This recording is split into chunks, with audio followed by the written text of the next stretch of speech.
Hello everyone, welcome to all of you. स्वागत है आप सभी लोगों का। हम लोग पढ़ रहे हैं लेंस चैप्टर और लेंस चैप्टर के अंतर्गत आज हम लोग कवर करने वाले हैं चिन्ह परिपाटी का नियम और साथ ही साथ हम लोग पढ़ेंगे रेखीय आवर्धन और लेंस की क्षमता के बारे में। तो आइए स्टार्ट करते हैं बिना किसी देर के।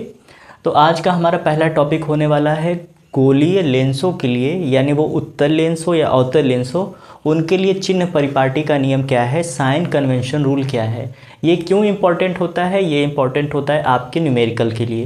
न्यूमेरिकल्स का मतलब इस प्रश्न से इस चैप्टर से रिलेटेड जितने भी सवाल हैं उन सभी सवालों को यदि आपको लगाना है, हल करना है, तो उसके लिए आपको चिन्ह परिपाटी के नियम का ज्ञान होना बहुत ज़रूरी है।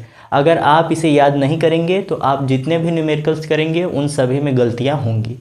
तो ये बहुत ही इम्पॉर्टेंट है और ये उस बच्चे को बहुत आसानी से याद हो जाएगा, बहुत अच्छे ढंग से रिलेट करके पढ़ पाएगा जिसने उत्तल लेंस और अवतल लेंस द्वारा बनने वाले प्रतिबिंब की स्थितियों को याद कर रखा हो।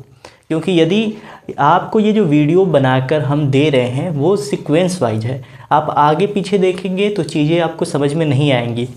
ये चिन्ह परिपाटी का नियम पहले क्यों नहीं पढ़ाया गया? क्योंकि पहले ये पढ़ाना ज़रूरी था उत्तल लेंस और अवतल लेंस द्वारा बनने वाली प्रतिबिंब की स्थितियाँ। तो उसी के आधार पर साइन कन्वेंशन रूल को समझना आसान होता है। अब आइए स्टार्ट करते हैं कि साइन कन्वेंशन रूल में क्या क्या चीज़ें देखी जाती है। फोकस दूरी, वस्तु की दूरी, वस्तु की ऊंचाई, वास्तविक प्रतिबिंब की दूरी, आभासी प्रतिबिंब की दूरी, वास्तविक प्रतिबिंब की लंबाई और आभासी प्रतिबिंब की लंबाई। इस चीज़ को बेहतर ढंग से समझने के लिए हमने यहाँ पर उत्तल लेंस और अवतल लेंस भी ले रखा है। तो पहली बात फोकस दूरी की बात करें कि उत्तल लेंस और अवतल लेंस की जब फोकस दूरी आएगी तो किसकी दूरी को धनात्मक लेंगे, किसकी दूरी को ऋणात्मक लेंगे।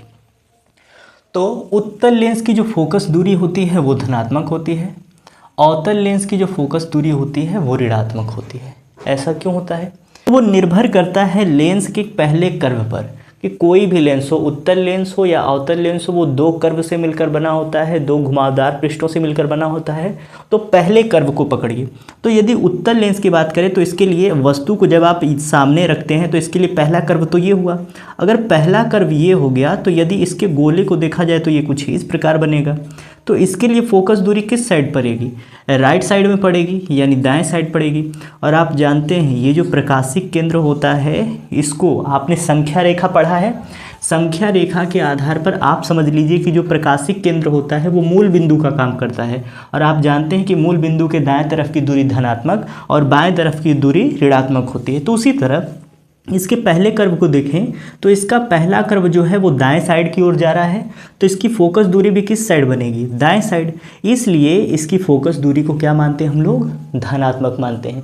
तो यानी अगर आप एग्जाम में भूल भी गए धनात्मक है या ऋणात्मक है तो कैसे सोचेंगे कि उत्तल लेंस है, उत्तल लेंस फोकस दूरी हमेशा पहले वाले पृष्ठ के आधार पर निर्धारित की जाती है। तो पहले पृष्ठ का अगर गोला बनाएं तो ये इस साइड पड़ेगा, तो इसकी फोकस दूरी, वक्रता, त्रिज्या जो कुछ भी हो सब दाएं साइड पड़ेगी और दाएं साइड की दूरी हमेशा क्या ली जाती है? धनात्मक। तो ये हो गया पॉजिटिव। अब आप देख रहे हैं अवतल लेंस, तो इसके लिए पहला कर्व ये हो गया। इस कर्व को यदि कंप्लीट किया जाए तो ये इस साइड आ रहा है, ठीक है, बाएं साइड। और आप जानते हैं कि संख्या रेखा पर बाएं साइड की दूरी क्या होती है? ऋणात्मक होती है। इसीलिए इसका फोकस इस साइड पड़ेगा, इसलिए इसकी फोकस को क्या कहा गया है? ऋणात्मक। तो उत्तल लेंस का जो फोकस होगा वो धनात्मक होगा, अवतल लेंस का जो फोकस होगा वो ऋणात्मक होगा।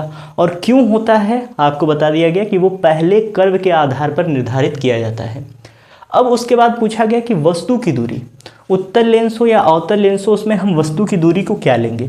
तो प्यारे बच्चों आपको बताया गया कि वो उत्तल लेंस हो, अवतल लेंस हो या उत्तल दर्पण हो या अवतल दर्पण हो, वस्तु को हमेशा लेंस या दर्पण के बाईं तरफ रखा जाता है और बाईं तरफ की दूरी आपको पता है कि ऋणात्मक होती है। इसलिए चाहे आप उत्तल लेंस हो या अवतल लेंस हो, वस्तु हमेशा बाईं ओर ही रहेगी। तो प्रकाशिक केंद्र से इसकी दूरी हमेशा क्या होगी? ऋणात्मक। यानी हमेशा इसका मान क्या लेना होगा? ऋणात्मक। जब भी वस्तु की दूरी का मान आएगा तो उसे हमें ऋणात्मक लेकर ही न्यूमेरिकल्स को सॉल्व करना पड़ेगा। अब आगे दिया है वस्तु की ऊंचाई, कि वस्तु की ऊंचाई को हम धनात्मक लेंगे या ऋणात्मक। आपको ये भी पता होना चाहिए कि जब भी हम किसी भी लेंस का या दर्पण का यूज़ करते हैं तो वस्तु को हमेशा सीधा रखते हैं, उल्टा रख करके उसकी इमेज नहीं बनाने का प्रयास करते हैं। तो वस्तु को हमेशा सीधा रखेंगे। तो ये बच्चों अगर एक्स अक्ष है और अगर इस तरह वस्तु रखी गई है तो ये y अक्ष के अनुदिश हो गई। और आप जानते हैं कि अगर नीचे की ओर रहता तो y अक्ष में नीचे की ओर दूरी ऋणात्मक होती है और ऊपर की दूरी धनात्मक। तो वस्तु सीधी रखी गई है ऊपर की ओर, तो ऊपर की ओर की दूरी क्या होती है? धनात्मक। y अक्ष पर ऊपर की दूरी क्या होती है? धनात्मक। और वस्तु को ऐसे ही रखा जाता है सीधा। ये देखिए बच्चों, इसको मूल बिंदु समझिए। मूल बिंदु के दाएं तरफ धनात्मक, बाएं तरफ ऋणात्मक, ऊपर की ओर धनात्मक, नीचे की ओर ऋणात्मक। तो ऐसे। तो अब वस्तु को हमेशा सीधा रखा जाएगा। तो अब वो उत्तल लेंस हो या अवतल लेंस हो, वस्तु हमेशा सीधी रहेगी, इसलिए उसकी ऊंचाई को हमेशा क्या मानेंगे हम लोग? धनात्मक मानेंगे। अब आगे कहा गया है वास्तविक प्रतिबिंब की दूरी, कि वास्तविक प्रतिबिंब की दूरी धनात्मक लेते हैं या ऋणात्मक लेते हैं।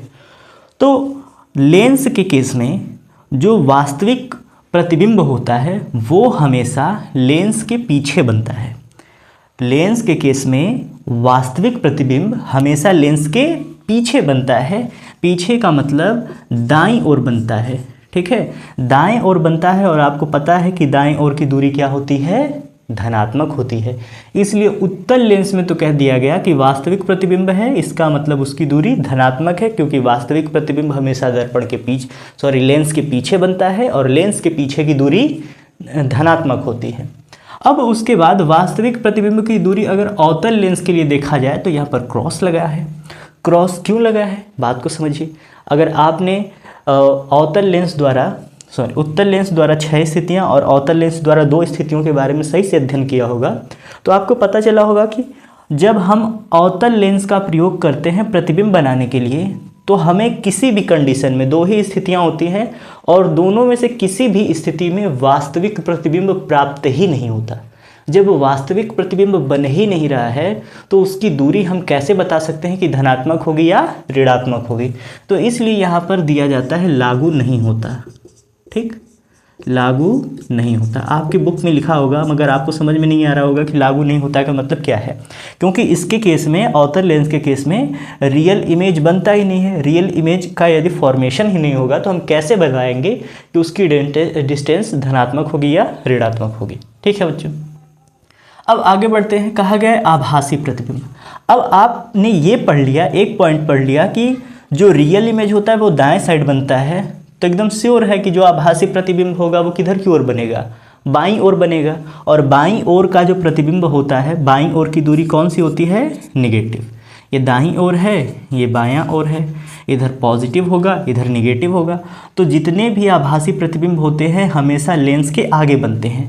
तो एक केस ऐसा होता है जब वस्तु को फोकस और प्रकाशिक केंद्र के बीच में रखा जाता है, तब इसका जो प्रतिबिंब बनता है वो आभासी बनता है। तो इसके केस में भी आभासी प्रतिबिंब बनता है और इसके तो 2 ही केस होते हैं और दोनों केसों में आभासी बनता है। तो आभासी प्रतिबिंब दोनों में बन रहे हैं और आभासी प्रतिबिंब हमेशा लेंस के बाईं ओर और बाईं ओर की दूरी ऋणात्मक होती है। इसलिए आभासी प्रतिबिंब की जो दूरी होगी वो उत्तल लेंस हो या अवतल लेंस हो, दोनों के लिए ऋणात्मक ही लेकर चलेंगे। अब आगे बढ़ते हैं बच्चों। आगे कहा गया वास्तविक प्रतिबिंब की लंबाई बताइए हमें कि वास्तविक प्रतिबिंब की लंबाई कैसी होगी? धनात्मक होगी या ऋणात्मक होगी? तो जब हमने आपको पीछे पढ़ाया, हर बार आपको बताते जा रहे हैं कि कैसे पहचाना जाता है कि वास्तविक प्रतिबिंब है, आभासी प्रतिबिंब है। तो हमेशा याद रखिए, अगर इमेज उल्टा बन गई, अगर इमेज उल्टा बन गई, वो लेंस हो या दर्पण हो, उल्टा इमेज फॉर्मेशन हो गया, इसका मतलब कि वो वास्तविक प्रतिबिंब है। तो आपको पता है कि अगर वास्तविक है इसका मतलब उल्टा ही बनेगा। अगर उल्टा बन रहा है यानी इस अक्ष, अगर ये आप मुख्य अक्ष देखें तो मुख्य अक्ष के नीचे की ओर बनेगा और मुख्य अक्ष के नीचे की ओर दूरी क्या होती है? ऋणात्मक। तो अब वास्तविक प्रतिबिंब है तो उल्टा ही बनेगा और उल्टा बन रहा है इसलिए क्या होगा? ऋणात्मक। और आप जानते हैं कि वास्तविक प्रतिबिंब तो अवतल लेंस में बनता ही नहीं। जब बनता ही नहीं तो हम कैसे बताएंगे कि वो उल्टा बनेगा, सीधा बनेगा, यानी धनात्मक या ऋणात्मक? जब बनता ही नहीं है तो उसकी लंबाई को भी नहीं बता सकते। अब आभासी प्रतिबिंब की लंबाई, अब आपने एक चीज़ पढ़ लिया है कि वास्तविक प्रतिबिंब हमेशा उल्टा बनता है, तो आभासी प्रतिबिंब हमेशा सीधा बनेगा। और यदि मुख्य अक्ष पर कोई वस्तु सीधी बन रही है यानी y अक्ष के अनुदिश ऊपर की दिशा में, इसका मतलब धनात्मक। तो अब वो उत्तल लेंस हो या अवतल लेंस हो, दोनों में आभासी प्रतिबिंब की ऊंचाई हमेशा क्या लेंगे? धनात्मक लेंगे। तो तो उम्मीद करते हैं कि जिस तरीके से आपको बताया गया कंपैरिजन करके बाईं ओर दाईं ओर और ये संख्या रेखा का प्रयोग करके, इसके आधार पर आपको ये जो चिन्ह परिपाटी का नियम है, साइन कन्वेंशन रूल है, वो अच्छे ढंग से बेहतर ढंग से समझ में आ गया होगा। ठीक है, अगर नहीं समझ में आया तो आप इसी वीडियो को फिर से एक बार शुरू से देखिए, आराम से सुनिए, सभी चीज़ों को ध्यान से सुनिए, तब आपको हर एक पॉइंट क्लियर हो जाएगा। बच्चों, किसी भी चीज़ को सीखने का साधारण नियम है, किसी चीज़ को आप जितनी बारीकी से सुनते हैं, चीज़ों को आप जितनी बारीकी से सुनेंगे उतनी बारीकी से उसे समझ पाएंगे, और हर चीज़ को जानने के लिए उसकी समझ होनी ज़रूरी है। तो अगर आपको समझ में आ गई चीज़ें तो फिर आप तो आग लगा देंगे। अब आगे बढ़ते हैं। चिन्ह परिपाटी का नियम हो गया, साइन कन्वेंशन रूल हो गया। अब आते हैं लेंस फार्मूले पर। जैसे दर्पण सूत्र होता है उसी तरह लेंस सूत्र होता है, इसी का प्रयोग किया जाता है न्यूमेरिकल्स को सॉल्व करने में। तो आपको इसका डेरिवेशन कभी भी एग्जाम में नहीं पूछेगा। ठीक है, डेरिवेशन इसका है कि ये फार्मूला कैसे आया, वो चीज़ें अलग है, वो आपके एग्ज़ाम के काम की बिल्कुल चीज़ नहीं है, तो आप उसे स्किप कर दीजिए, क्योंकि आप लोगों के सिलेबस में बहुत सारी चीज़ें पढ़नी है।